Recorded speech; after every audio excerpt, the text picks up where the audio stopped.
Taking care of elders is deep rooted in Indian culture. With the increasing elderly population, it is very important to start thinking actively about elderly care for chronic diseases and normal diseases as well. Through this video, I want to appeal to the fellow MSMEs in the healthcare space to look for options where elderly care can be managed very, very well. I will share with you things which can be looked at. Number one, home healthcare services. This is the need of the hour for elderlies to take care of. This may include a lot of things. Elderly may need nursing care at their homes is something that we should look at providing to them. Physiotherapy and rehabilitation services are another important things which can be provided to elderly at their doorsteps. Personalized care plans.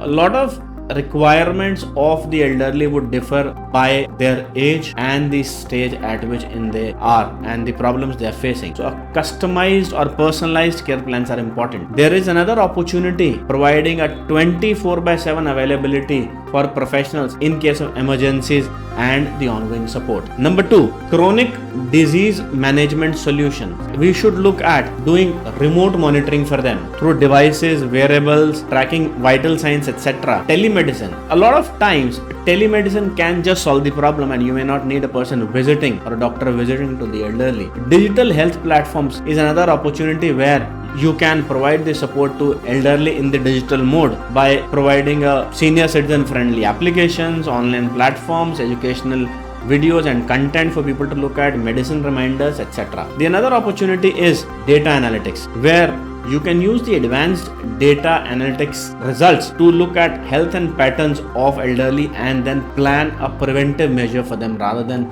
a reactive measure. The third is AI powered chatbots and virtual companions. With families getting nuclear, it is important that we take care of elders who were used to joint families and they needed someone to be a companion to them. Emotional support can be provided to specifically designed chatbots who can look at providing empathy, companionship, mental health support for the elderly individuals experiencing loneliness and depression. Social interaction. The virtual companions could be capable of engaging in conversations, playing games and reminiscing with users to alleviate social isolation. Personalization. Customizing interaction based on preferences, interests and cognitive abilities of people is another thing that my MSME friends in healthcare sector should look at so that the loneliness within the elderly can be taken care of and there is enough support to them. The fourth is intergenerational caregiving programs and platforms. What one could do is to have volunteer matching concept where the algorithms could be developed to pair volunteers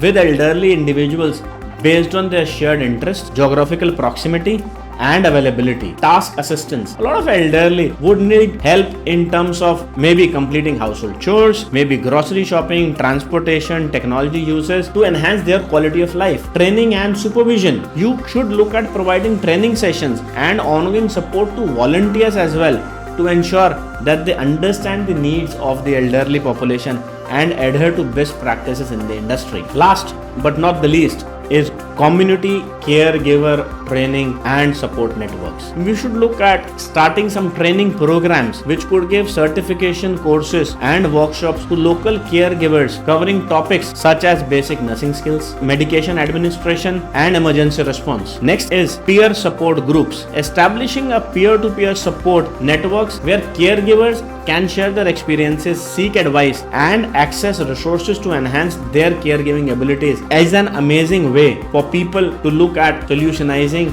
the best of outcomes for the problems that elderly may share. Next is quality assurance. We should look at implementing quality control measures so that the performance evaluation can happen and a standardized service for the elderly can be given to their expectations. Continuing education. In this space, the education of the caregivers is very important, where they can participate in training and professional development to stay updated with the advancements in the elderly care and chronic disease management. I hope you fellow MSMEs would find these options really interesting and look at solutionizing this for a sector which is very well respected in the Indian community, which is elderly population. Thank you.